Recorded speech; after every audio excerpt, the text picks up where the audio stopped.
So, welcome to another episode on A Safe Place to Land. I am still your host, Olivia Peltz, and I am very excited about today's episode. And what we're going to be talking about is anxious attachment style. And I want to talk about 5 things that you can do if you consider yourself to have an anxious attachment style. Now, very briefly, what is attachment? Attachment, at its very basic understanding, is the connection between two different people.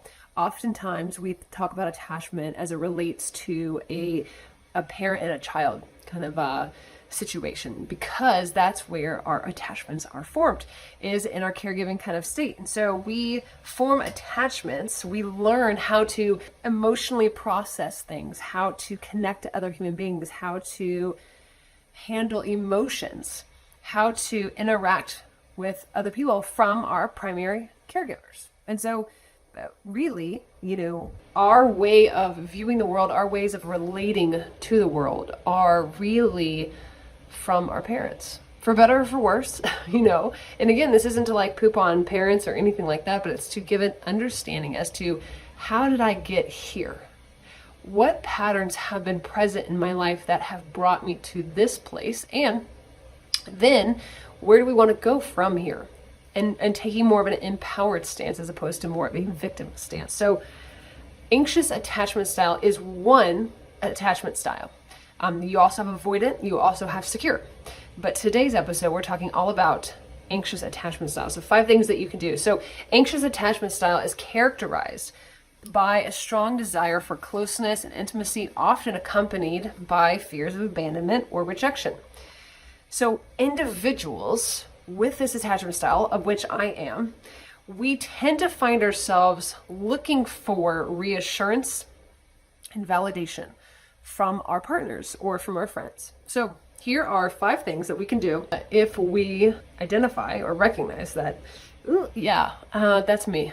I have an anxious attachment style. The first is really just self-awareness and understanding. Can we even begin to understand or to recognize the signs, right? So I can't fix it if I don't even recognize that it's even happening. So is there a general understanding or awareness that, you know what, I do have some anxiety, that I do look for reassurance probably more often than I would like to, or that I feel this type of insecurity around some of my most secure relationships that I know mentally, but in my heart of hearts, it feels insecure. So we have to be aware of our fears, our insecurities, and our patterns ultimately, right, in our relationships. We need to reflect back on our past experiences. So again, I love the question of how did I get here? Assuming that here is not a super happy, lovely, carefree, no problems ever space. But if you're anything like me, you probably have experienced some level of discomfort in your present life. And so the question of how did I get here is really helpful in really understanding what are ways in which that I contributed to me getting to this space. What are also things that have happened to me that are not my fault, but that haven't happened to me and have happened against me, that have also contributed to getting to this space or getting me to this place in life. And so reflecting back on our past experiences, we have to understand the root causes of our attachment style. Where did we remember? One of my favorite questions to ask individuals when I'm working with them is this feeling, right? Whether it's shame or guilt or sadness or hurt or discomfort, whatever it might be, where have you felt this before?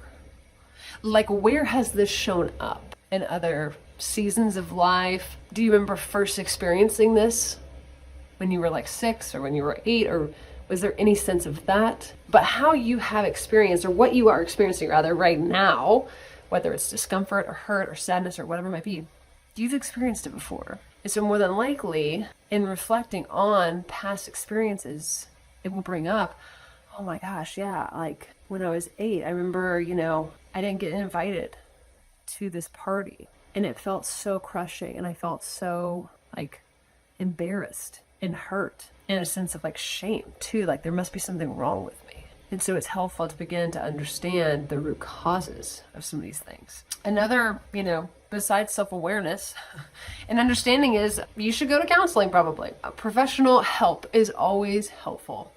And so working with someone who has a keen understanding and maybe an awareness around attachment or trauma or relationships or codependency or anxiety or depression or postpartum depression or whatever the thing is that's bleeding, right? Like we always say, like there's, therapy is fantastic preventatively, but most of the time we are quite reactive when we are seeking care, like the majority of people. And so in that kind of reactivity, there's usually a thing that is on fire or is bleeding, if you will.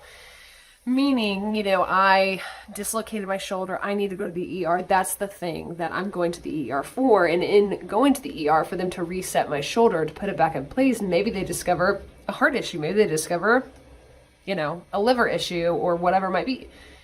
And so what is the thing that's bringing you in to care? Like, what's the thing that's bleeding?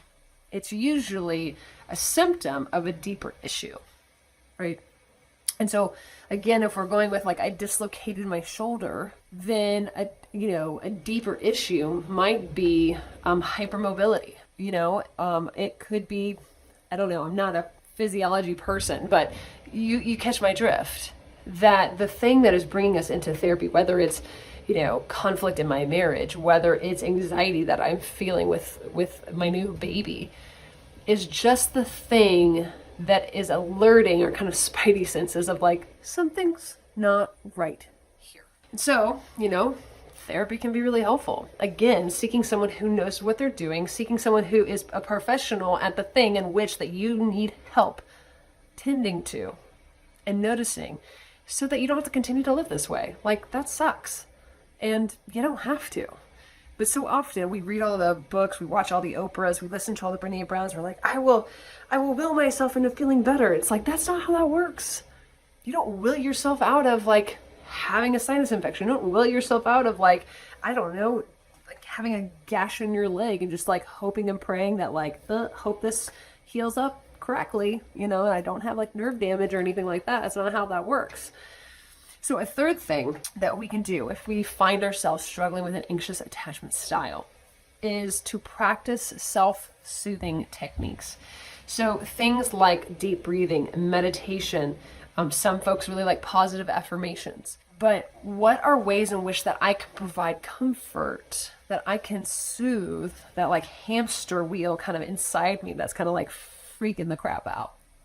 Because for those who struggle with anxiety, whether small or big, a lot of us really stink at providing a sense of safety, calmness, a state of regulation.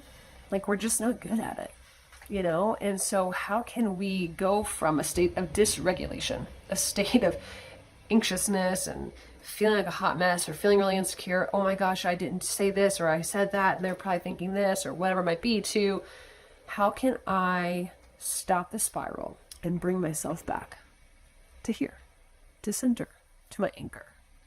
Deep breathing is awesome. I remember when I first was told, like, Olivia, you should breathe better. You should do some deep breathing. I was like, cool, that's gonna fix me. It's not, but it is going to help cue your brain and the physiological pieces of your system into coming into a state of calm. And so I like to teach, when I used to work with kids and teens, I used to teach them belly breathing. Sesame Street also started doing this at some point, and I think it's fantastic. But essentially, you just put your hands over your tummy, and you want your tummy to go, like if I'm laying down, you want your tummy to go up and down or out and back. Meaning, if my hands are on my tummy, I want my hands to move. I don't want my shoulders to move. Most of us are chest breathers. Very few of us naturally do more of a diaphragmatic breathing, meaning we're breathing through our belly or belly breathing. But the thing about belly breathing is it helps get the oxygen to your brain and to your whole system in a way that's not like cueing cortisol and freaking out and fight, flight, or freeze or any of that kind of stuff. When I'm breathing through my chest, it's much shorter. It's not as elongated in terms of like the breathing pattern. And so what we tend to do is to tell our brain when we're doing that is, oh my gosh, something is wrong. Oh my gosh, right? Is the tiger gonna come at me, or am I working out? It's the same type of thing.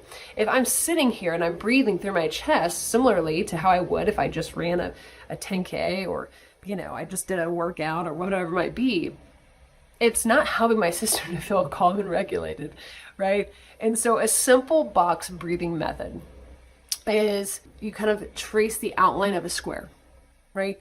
And so I breathe in for a count of 4, tracing the outline of a square. And then I hold for a count of 4. And then I breathe out for a count of 4, again, tracing the rectangle. And then I hold at the bottom of my breath for a count of 4. Now, you can trace this, the square really fast, I suppose, but the idea is to breathe in, hold, breathe out through your mouth, hold, and to do that 5 to 10 rounds. In through the nose, hold, out through the mouth, hold. 4, 4, 4, 4. Or what we like to say, box breathing. Meditation can also be a really helpful thing too in setting your day and kind of setting intention. Another practice that a lot of folks like is gratitude. Again, it seems so silly and so trite at some level, but it's also like, hey, if I am looking for goodness in my life, if I am looking for the things that bring delight to me, then that is a type of anchoring and a type of returning to ourselves. And so again, that there's no one size fits all people, but it's an intentionality of what is going to be the thing that's going to help you. Maybe it's a series of things. It's not really just one thing, right? I like to set my mornings up. I like to get up before everyone else. I like to make my coffee. I like to sit there for a few moments kind of in silence. I like to breathe. I like to do some reading, right? And then before my day really gets going, after I get my kids off to school, whatever, I have a journal and I write down and I kind of reflect on the previous day. And then I set my intentions for that day of what are the top 3 things that I have to get done? Again, those kind of self-soothing techniques so that when I do get overwhelmed, I have a place to return back to. Whether it's I'm going to go for a walk, I'm going to do some deep breathing, I'm, going to sit here and meditate, whatever the thing is. Again, there's no one thing that's going to solve it, but there has to be an awareness and intentionality. Outside of, okay, I'm aware that I have an anxious attachment style. Okay, I'm aware that I need to go to therapy. How can we provide some self-soothing techniques to our being? And then I think another way in which that's helpful for you who have an anxious attachment style is open communication. This might be one of the more difficult ones because it is, and I have to first have awareness. Okay, so assuming that we have awareness of okay, I'm insecure, I have some anxiety around my relationships, whether it's my most romantic one or it's just with my friends, plot twist, it's attachment affects all relationships. But how do I express my feelings, right? Okay, yes, again, there has to be an awareness. But then from there, I have to also move beyond my awareness into I am feeling X. So instead of suppressing your deepest fears or your anxieties or your insecurities, communicate. This is going to help you develop more intimacy in your most romantic partnership and also in your friendships in general.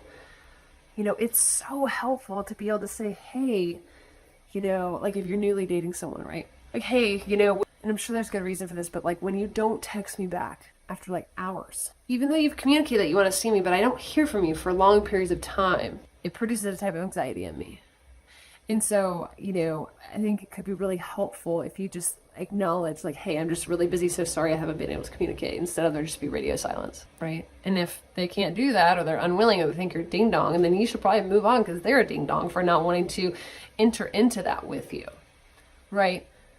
And it feels so silly, and there's so much vulnerability inherent in not just the awareness and the owning of what you are experiencing, but then to verbalize it and to say, hey, when you do X, I feel Y. It's hard, but you will not be able to work towards a secure earned attachment style unless you start communicating about the fact that you feel anxious and that you feel secure, or that there's certain situations, or that there's certain conversations, or there's certain things that aren't being done that cause a level of anxiety within you. Not that you can't calm yourself. That's good. You probably can, hopefully. And you still need to use words.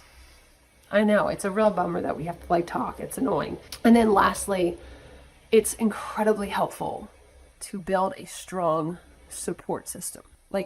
The people who are on the front row, they need to know the most because they have been invited into that space, not because they deserve or that they, earned, right, a particular whatever, but because of how you feel towards them, and that they have been able to show time and time and time again that they are for you, they're with you, they want to support you, right? They aren't there to, rain all over you and to tell you that you suck and that you should try this and that, just stop being a baby or whatever. The front row people are the people who are your greatest cheerleaders. They're the ones who are calling you out on your crap. And also the ones who are going to come over in the middle of the night and eat a pint of ice cream with you and say, I'm so sorry. How can I support you? And if we don't have that, then I suppose a good question to ask is, what am I doing to cultivate that? Another good question would be, why do I not have that? Maybe just move to a town. I remember when I first moved to St. Petersburg, Florida, I had no friends. I knew no one. And so it was a long journey of 2+ years of trying to cultivate and develop friendships that would eventually lead into more depth and more sisterhood-like friendships. But we are hardwired, Brené Brown says, for connection, for intimacy, for acceptance, and for belonging. And so to think that we can do this life with just our singular partner or just with our nuclear family is silly. Because we need a partner, for sure. We love that. We also need friends and sisters and brothers, chosen ones, that are going to show up for us and to challenge us and to say, hey, I think your anxiety is showing a little bit, or hey, I think, your avoidance is kind of coming in hot. Do you have that? And if not, why? And also, how are you then going to cultivate that? And it's totally legit that you may not have it right now for 1,000 reasons. But are you aware that you need that? That that's a deep longing that you have? I hope so. So again, to kind of recap, 5 things that you can do if you have an anxious attachment style. Self-awareness and understanding. Please, for the love of God, please have some level of awareness. Go to therapy. Work towards a secure, earned attachment style because it's possible. You won't be 100%. No one's gonna be. But think of it like a pie chart. We want more of the pie chart to be secure, and our anxiety and our avoidant to be smaller pieces over time. It doesn't happen overnight, but over time with a lot of reps. And then practice self-soothing techniques again to figure out how can you return home to yourself, or even aware that you're far off from home if you're feeling anxious and like a hot mess. How do you come home to you? To have open communication. And then lastly, we need people. You need a strong support system. To think that we can do this life by ourselves is silliness. That we are made and created to be in community with one another. And if you don't have that right now, that's okay. Cultivate that. How are you going to cultivate that? How are you going to be the type of friend that other people will want to know? Is there a level of depth to you? Because you can't go to depth in other people if you aren't aware of your own depth, right? It's like the saying, the darkness in you doesn't scare me because I'm well acquainted with my own darkness. And that also goes for all the goodness too.